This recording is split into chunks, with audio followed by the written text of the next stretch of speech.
Hi, Eric Redbeard here, letting you know that Pro Wrestling Valier, Classic Championship Wrestling, and Seven Mountains Wrestling are uniting. Coming to the York Revolution Stadium, May 20th, 2023. See you there.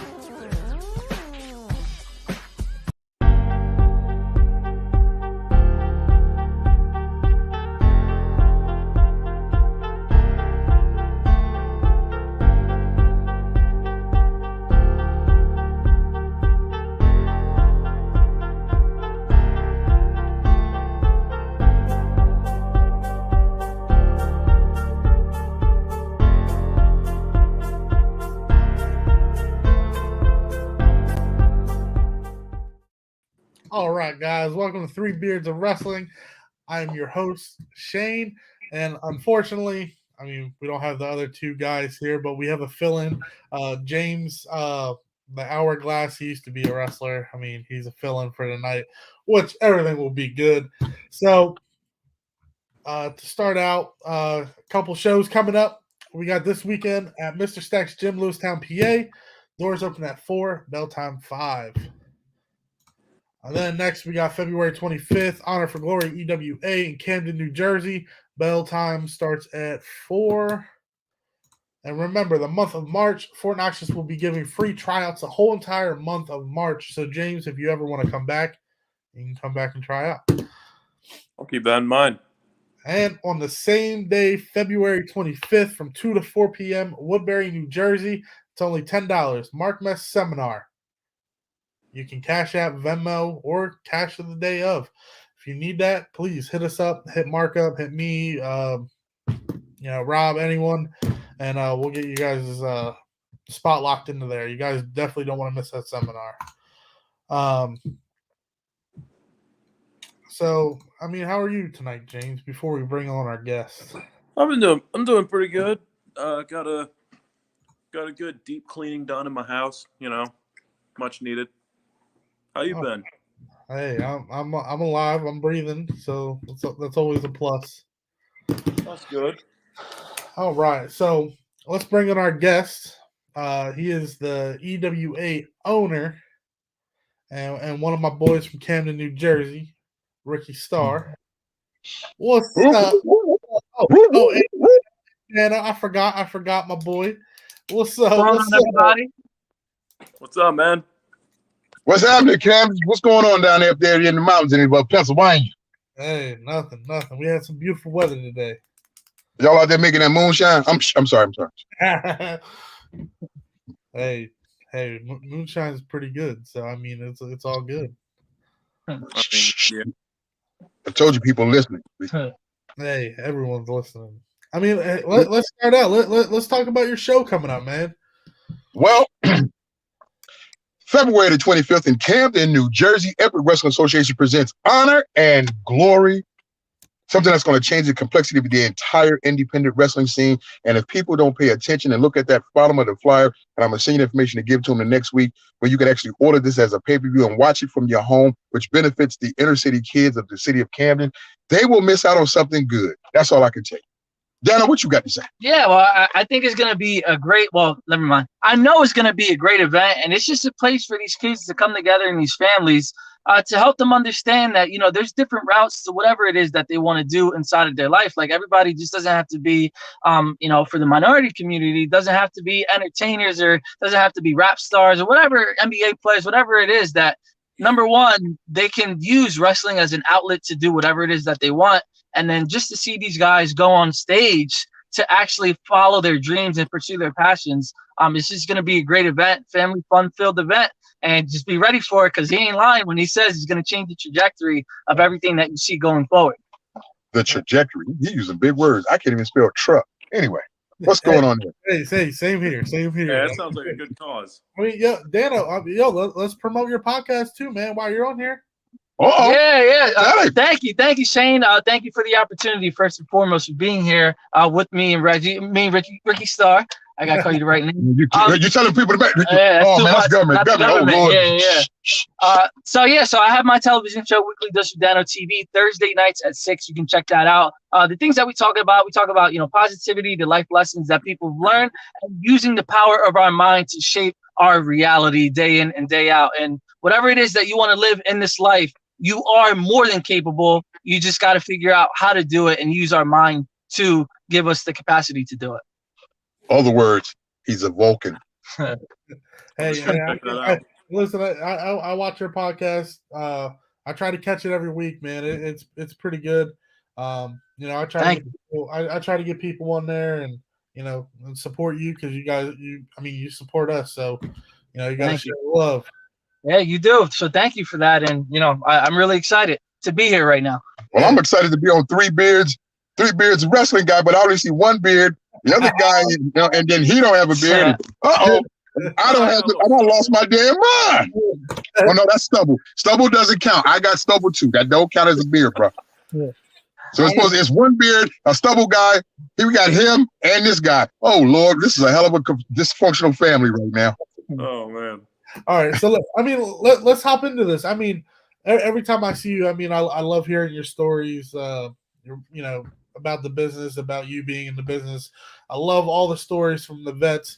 So how'd you get into wrestling? Off of a dare. Let's go back. It's a long story to it. When I was younger, me and my brother used to take the mattresses off the bed when Mid-Atlantic Championship Wrestling used to come on, and we would emulate what they do. And every time Cactus Jack or Abdullah the Butcher would look into the camera and just stare at the camera, I think he's looking at me, so I turned the TV off. So that's always been the idea to get that type of intensity. So I was working with a friend of mine who said, man, I'm going to start a wrestling promotion. I said, let me help you. He was like, nah, I'm good. I said, all right, you'll be working for me one day. And sure enough, he was working for me. So how long have you been in the industry? Almost 37 years. That's a long time. But let me tell you about that long time. Between Japan, Puerto Rico, Dominican Republic, almost all of the 50 states, it has been nothing but a journey that I have been able to bless my daughter to come and travel with me, to see different places that she probably would never seen. We went to places that a lot of people have never been, but have not went yet. Japan was one of them. England was one of them. Italy was one. Greece was, but still went. Yeah, still went though. Still went. A little nervous about guys behind you with the beards. They just made you a little nervous. In Greece. I'm not here, but in Greece, not you. Oh man, that's great. I mean, there's definitely a lot of knowledge. Man, you were telling our trainees when we were all up there, man, about there was a bunch of stories, man, and they loved hearing all of it. I do too. Even though I've been doing it for longer than them, I still am that kid that likes to hear them stories from all the vets and stuff. So, well, I'm gonna give you a story. My 14th birthday, my mother wanted to take us to the arena to see WCW or NWA at the time, and I was excited because this would have been my first time ever seeing live pro wrestling. But bless her heart, she was late from work, being a single parent. We didn't get a chance to get there in time. And my mom thought it would be disappointing to me, but it wasn't. I said, we can go over to Krispy Kreme's because we were right across the street from Krispy Kreme Donuts. Might as well go across there and get a couple of donuts. What is this? Get Krispy Kreme donuts. So as we were getting ready to go across the parking lot, the back door of the Township Auditorium opens up, and here comes Andre the Giant. Oh, my God. He walks up, and my mom said, hey, that's one of the wrestlers. I said, yeah, Mom, that's Andre the Giant. She's like, how do you know him? I seen him on TV. But talk to him. He walked by and said, sir, it's my birthday. He said, your birthday? Why you not in to see the show? I said, we got here late. So he said, well, what do you want to be when you grow up? When he shook my hand, you know how massive his hand was. It was like two of my hands taking one hand. So at 14, I'm looking up like this hero, like, oh my God, this is Andre the Giant. Yeah. Huh? You put your whole arm in there, probably. Man, I could have put my arm, your leg, his head, that poor thing, and still would have been room. That's how big his hands was. So he said, well, what do you want to be when you grow up? I said, I want to be a professional wrestler. He said, then I will see that. I believe that. I see it in you. We'll fast forward it. I was training with Loopy, Les Morgan, Heidi Lee Morgan's father in Blackwood, New Jersey for ECW.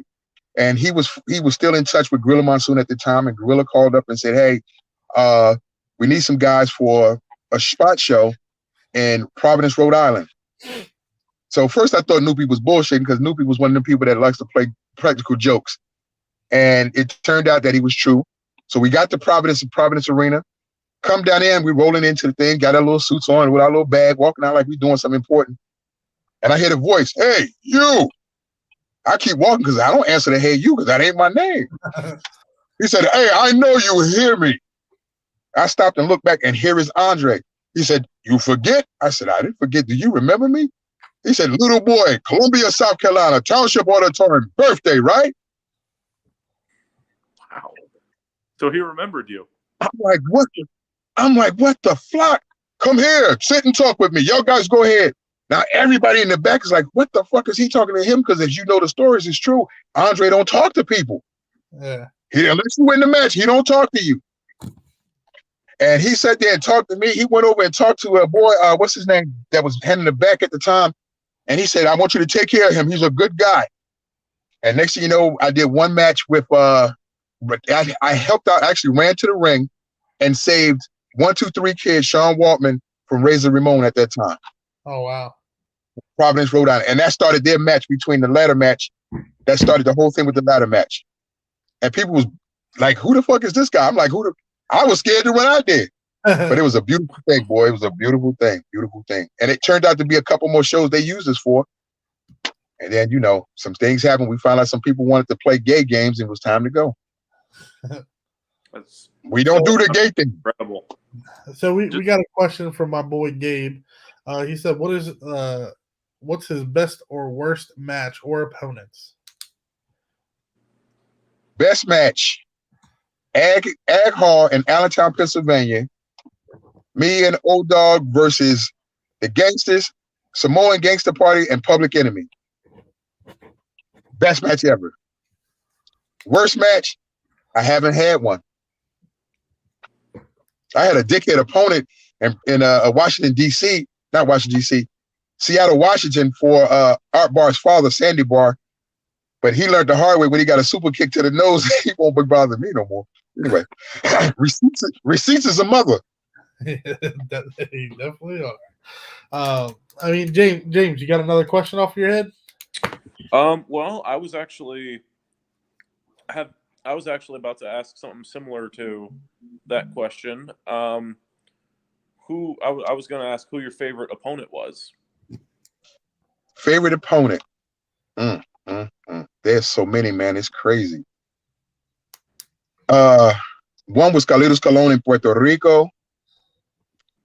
The other was the Road Warriors, their last match for WWE in Philly, at the stadium in Philly. And I guess working with Booker T and it for WCW. So it's like all of them that was the best things that could ever happen to somebody, man. That sounds awesome. Being able to work with guys like Booker T, who just competed in the Royal Rumble. Yeah, dig that. So I'll my buddy said it's me that your favorite opponent is. He is Mr. Ping. Ping was my partner, wasn't an opponent. When he came to Camden, he was my lifeline. He helped me take out the trash. So if you had to give any advice to anyone that wanted to wrestle or that is pretty new into the business, what would that advice be? Be true to yourself. Listen to what you can use and spit out the rest, spit out the bones, and really practice your craft to where, better yet, don't be afraid to ask advice. Practice your craft. Don't just order some stuff off of eLucha and think that you're an overnight success. And be true to yourself. It's nothing like being who you really are. Find your gimmick, find what works for you, then you build upon that. No matter trial and error, you're going to fail many a time. And matter of fact, that's the best advice I can give you. Don't be afraid to fail. Don't be afraid to fail. James? Y'all getting nervous here. Yeah, I'm not. I've never done this before. It's all good. I mean, you're like I said, man. You're filling very last second, which I appreciate. Definitely helps. Well, I'm gonna tell you something crazy. I got to switch lights because you're on the road. You can't have certain lights on in the car. Jerome Young, many of you may not know who that is. Jerome Young goes by the name of New Jack. That is my cousin. Yeah, I know. And because of Jack, he got us our first shot at ECW. And one of the things that we learned from being around him and the veterans of ECW and those guys that we picked up along the way, you don't be afraid to fail. If you don't know something, tell somebody you don't know it. And if you don't know how to take the spot, let them know that you don't know how to take the spot. Case in point, when New Jack was going against, what's his name, at a pay-per-view at ECW up in Connecticut, and the boy changed his mind when he got at the top of the chair lifts, and when it was time to go off, Jack protected him and ended up damn near killing himself. Just tell a person you can't do it. I think I know what you're talking about. Now I'm trying to think who that was. He was one of what's the boy name? Vic Grimes. That's who it was. Yes. Vic Grimes. Yeah, I know what you're talking about. And I don't care if he hears this. If I ever come across him, we have some issues. So what? If you had to pick one moment in your whole entire career, what is the best moment you ever had inside and outside of the ring? The best time I ever had was, was in Tokyo, Japan, working for Big Japan at Karakian Hall. And right before I went out, I got a phone call from the States that my daughter was born. That was the best time in my life, in and out of the ring. Having a chance to work with Matanaga and Winger and all them guys was a beautiful thing. Beautiful thing. The second best, but the third best would be spending time working with WWE and actually picking up a lot of good stuff from people like Youngblood and the guys in the back that came with me to sit there. And even though we were squash test dummies, it was fun being there because you learned a lot about presentation. And this is before they started down in Florida training guys. They would actually take you on the road and pick you up and say, okay, this is what we need you to do. And it was a beautiful thing to be around people and then to meet the stars that some had dickhead mentalities, but some of them were really good people, like Ric Flair. He was wonderful, great guy. Then you had people like Black Jack Mulligan and them, who was a little more rough around the edges. And then you had the straight up dickheads. We're not going to mention no names because some people might get mad. Bill Eadie, Mad Superstar. We ain't going to talk about them guys. Oh, man. Go ahead, James. Well, what are some promotions you've worked for? I mean, I know you mentioned WWE and NWA. Were there any others that you worked for? Big Japan, WWC in Puerto Rico, Pacific Championship Wrestling, and then there's a host of little mom and pops throughout the United States that when we were coming up, when we really got into the business, internet was not a really big thing. It was fairly new. I hate to sound like a dinosaur, but we would actually make the phone call, ask if we could use some extra talent, and we would just drive. We did shows in the deepest, darkest part of Tacoma, Georgia, Carolina Beach, North Carolina with the Hardy Boys before they became the Hardy Boys, and get chased by the Klan. That was another funny story. Down the highway getting buckshots as we shooting back, they shooting at us. It was funny. And it's not one that I can tell you a whole list. It's been a lot, man. It's sometimes some is just really too many to remember. Yeah. That's one thing I always liked about the wrestling industry. I mean, once you get into it, you have a lot of stories to tell, and it's just incredible. I guess if I had to have a follow-up question to that, it would be, who are some of the best promoters you've worked for?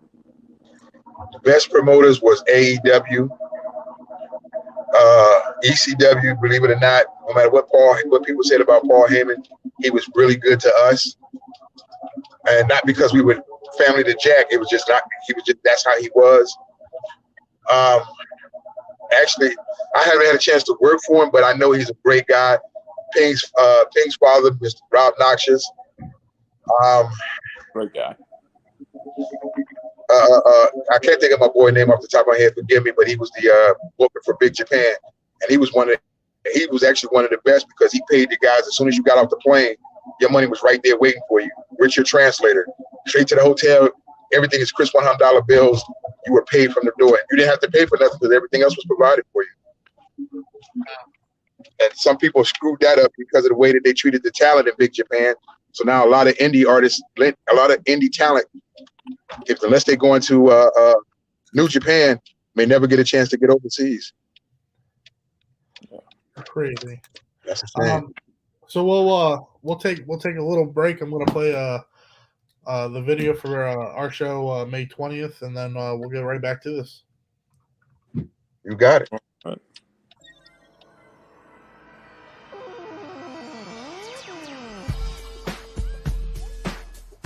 Hi, Eric Redbeard here, letting you know that Pro Wrestling Valier, Classic Championship Wrestling, and Seven Mountains Wrestling are uniting.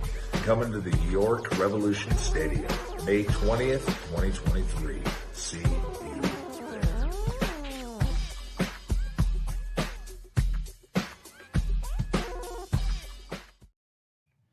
All right, guys. We are back. Okay. I just get what's in to follow me because he can bring me back. I'm here. Don't go nowhere. I'm here. I'm right here. We're right here. So as you heard, May 20th, Revolution Stadium, Eric Redbeard will be in attendance. So if you guys need tickets, hit us up, guys. Again, EWA, February 25th, Camden, New Jersey. If you guys need tickets, please hit us up, and we'll get you guys rolling on that. James, you got a question? I got a special announcement real quick. All right. Can you hear me? Yeah. Is this thing on? Coming to you live from Camden, New Jersey next month. You will get to see your own, one of the three beards of wrestling, face the one and only WWE's formerly Fandango, Dirty Dango, in Camden. At All or Nothing. Check it out. Next month. Right here. That sounds exciting. Uh-oh, he done got quiet. He done got quiet now. He didn't realize that he was going to be... Hello? Can he hear us? He's just sitting there with this dumbfounded look on his face, and all I see is a beard shaking. How do you feel about that, Shane? Hey, I'm down for whatever. You got real quiet there, brother. You sure? You might have just pooped your pants. No, We're going to take another commercial break while he go checks his underwear. No, I'm good. Go ahead, James. Man. Make a living. Let me think. I would have to. All right, let me help James. Let me help James out here. I've worked with a myriad of different bodies of talented wrestlers that have been a great influence on my career. One of the things that I did growing up that I really impress upon the younger generation is grab as much footage of who you think that you would emulate. Like my wrestlers that I emulate a lot of is Bruiser Brody, Stan Hansen, Blackjack Mulligan, Abdullah the Butcher. These are the guys that I actually grew up watching a lot of stuff that they did because I wanted to be that big guy with the power and the ferocity that they put out there. Then you have the smaller guys that I was big on, which was Art Barr, God rest his soul. Eddie Guerrero, who I really had a great chance to meet. I was his driver when he was in ECW, so we had a lot of time to talk. He actually put me on his uncle who passed away shortly after that, who used to make my boots. And that's some of the influences that have me the way that I am. And I'm thankful for that. If you get a chance to wrestle anywhere outside of your comfort zone, that means going over to New York, going to Philly, going across country, do it. Because if you don't know how good you really are until you wrestle against other people, and a lot of times they don't know what they're doing. Well, Eddie Guerrero is someone I heavily admired too. I I feel I have to ask this now. What was it like working with him? Eddie was more of a trainer to me. He gave me the right advice to be who he showed me the right things. He gave me the right advice. He told me how to keep my head down and to keep it real funky with everybody, because a lot of people be like, oh man, I had a chance to sit backstage at ECW, and they used to have a ring in the back that used to be the school. And I was blessed to have a chance to work out with Chris Jericho, Eddie Guerrero, Rey Mysterio when they first came over, Psychosis and them. And not knowing the lucha style, it's a completely different animal, as you know. But to pick up the advice helps you be a better wrestler. So it doesn't matter who you work against, you always can be better enough to compete in a level that they can follow what you're doing. Because some people work the left, some people work the right. So you have to know who you work at and what style they work. Strong style works one side, American style works one side, lucha works one side.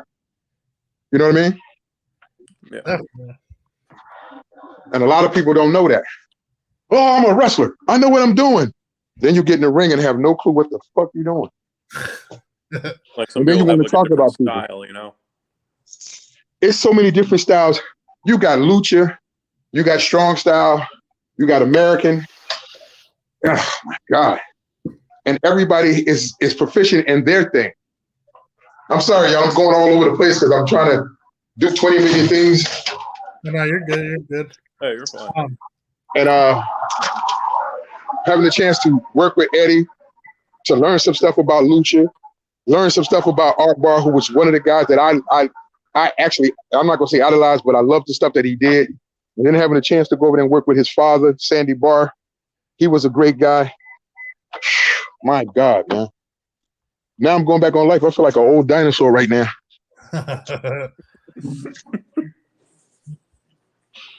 I do. Oh man. Did we lose him? Oh yeah. Wait, he's back. Wait. Maybe. And Sabu was on the card. Oh, we hear him. Huh? So, Sabu was on the card, and Sabu was on the card. I think of the boy's name right now. I'm looking at his bald head. Bruiser something. And Bruiser Bedlam. And the very first version of Edge's tag team called Sex and Violence. If you look it up, it was him and a guy by the name of John Saxton. And this is when before Adam became Edge. So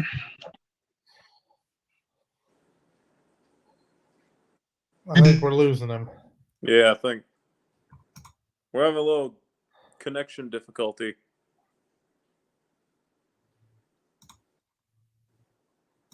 I think it was me.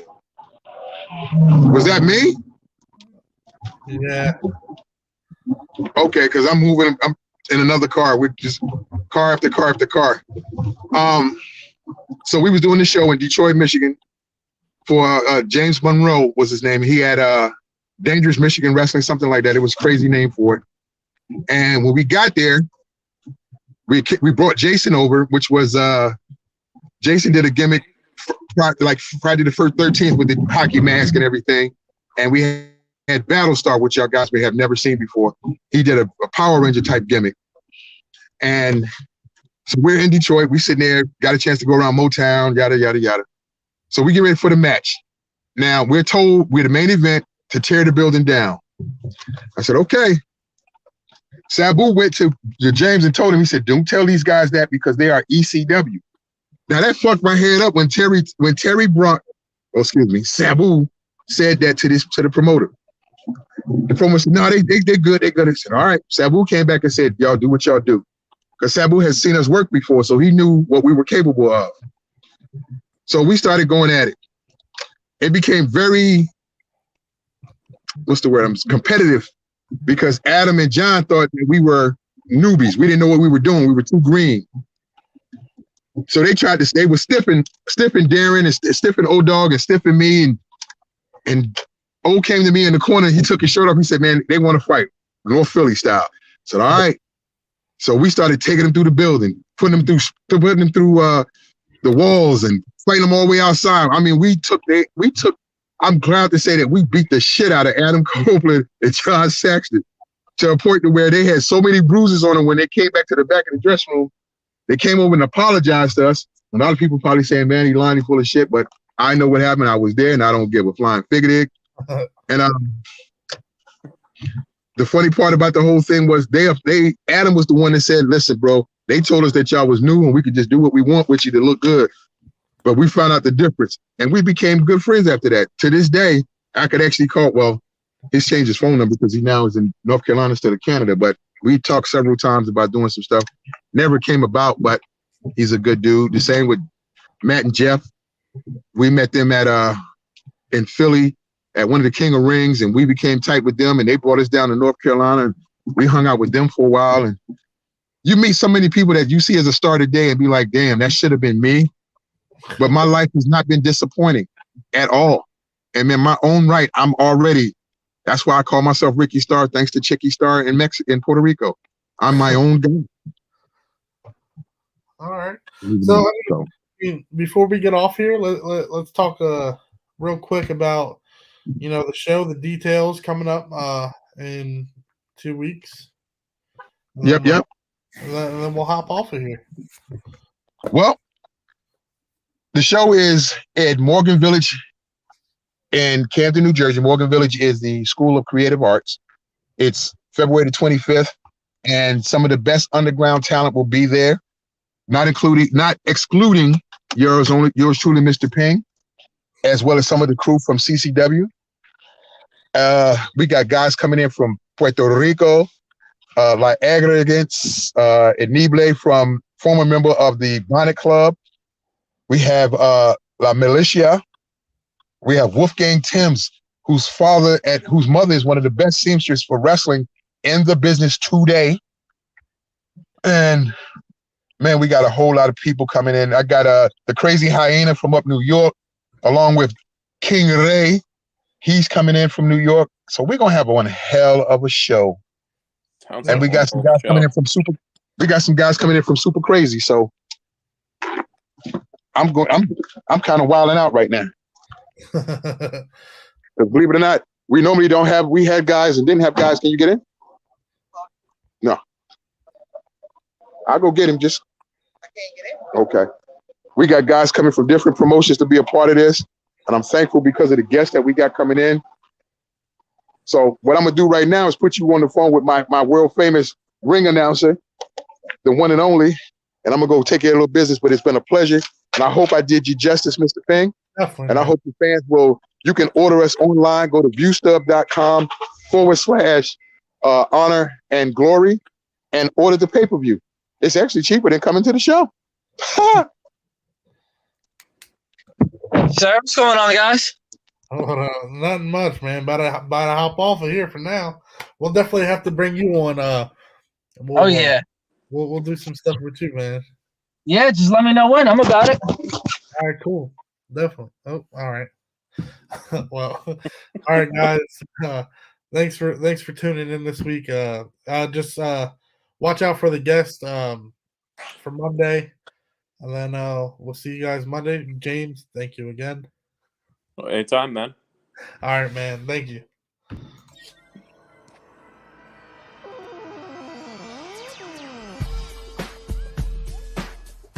Hi, Eric Redbeard here, letting you know that Pro Wrestling Valier, Classic Championship Wrestling, and Seven Mountains Wrestling are uniting. Coming to the York Revolution Stadium, May 20th, 2023. See